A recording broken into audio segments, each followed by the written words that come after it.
नारायणं सुरगुरुं जगदेकनाथं भक्तप्रियं सकललोकनमस्कृतं च त्रैगुण्यवर्जितं अजं विभुं आदि ईशं वन्दे भवग्नं अमरासुरसिद्धवन्द्यं Students of Vasudeva Kriya Yoga have learned the 17th chapter of Bhagavad Gita called Shraddha Traya Vibhaga Yoga, the faith, how the people entertain the faith according to their swabhava. What are the swabhava, what are the outer indication? In this chapter Sri Krishna talks about everyone is distinctly different, the yajna, dana and tapas, how they do the worship, how they give the charity, the austerity they do according to the sattvic, rajasic and tamasic qualities. Sri Krishna elaborately explained in this chapter, and our students have learned that one. I urge all the viewers to learn the 17th chapter of Bhagavad Gita. Arjuna Uvacha Yashastra Vidhimutsrajya Yajante Shraddhayanvitaha Tesham Vishtatuka Krishna Sattvamaho Rajastamaha. Shri Bhagavan Uvacha Trivida Bhavati Shraddha Dehinam Cha Svabhavaja Satvaki Rajasi Chaiva Tamasi Cheti Mam Shrunu. Sattvanarupa sarvasya Shraddha bhavati bharata Shraddha ayoyam purusho yo yat Shraddha sa eva sa.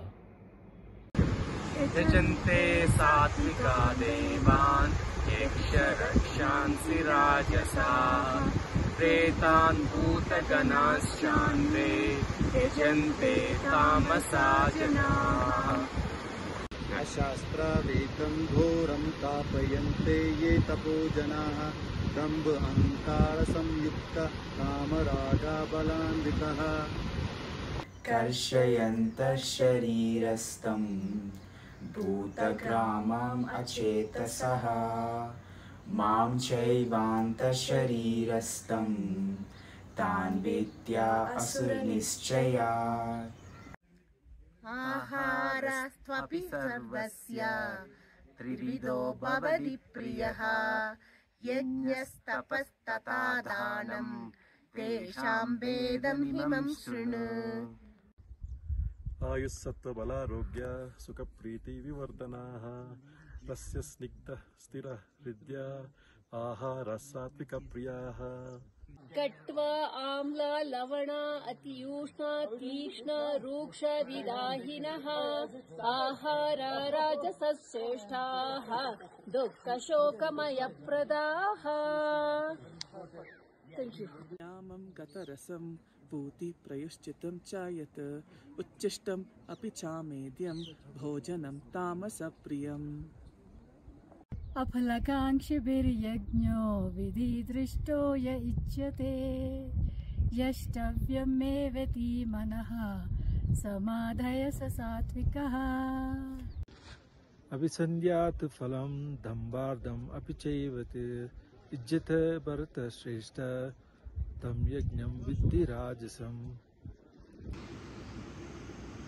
Vidhinam asrushtanam mantrahinam adakshinam Shraddha virahitam yajñam tamasam parichakshyate.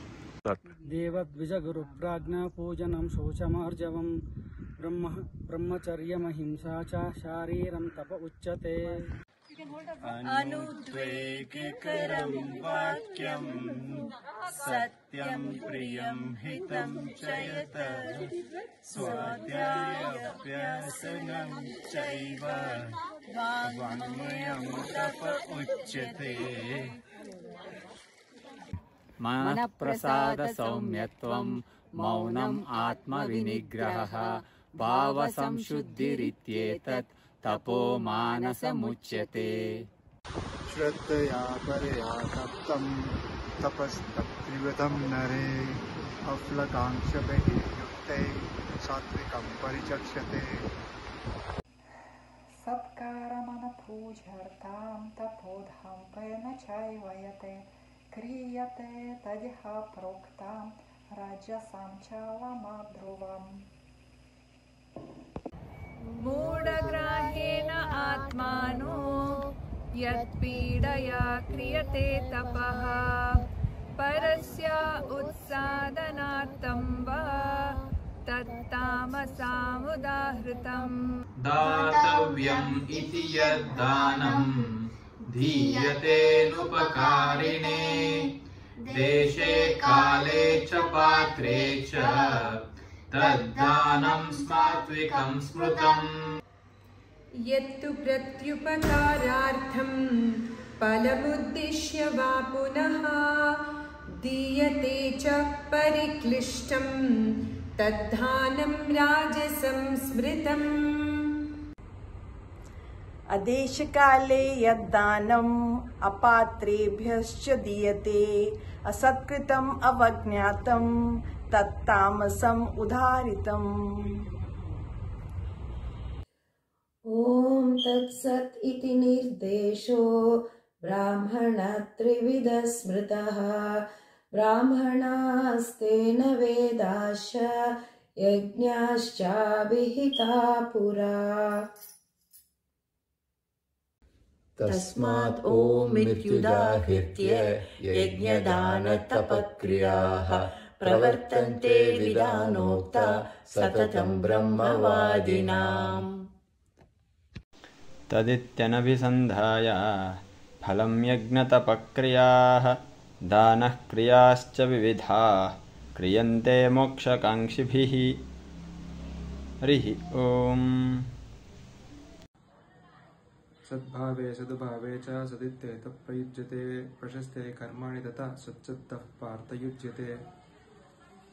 यज्ञे तपसि दाने च स्थितिः सदिति चोच्यते कर्म चैव तदर्थीयं सदित्येवाभिधीयते। अश्रद्धया हुतं दत्तं तपस्तप्तं कृत्यं च यत् असत् इत्युच्यते पार्थ न च तत्प्रेत्य नो इह। ओम तत्सदिति श्रीमद्भगवद्गीतासु उपनिषत्सु ब्रह्मविद्यायां योगशास्त्रे कृष्णार्जुन संवादे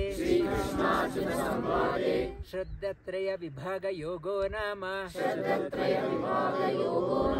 सप्तदशोऽध्यायः। श्रीकृष्णार्पणमस्तु।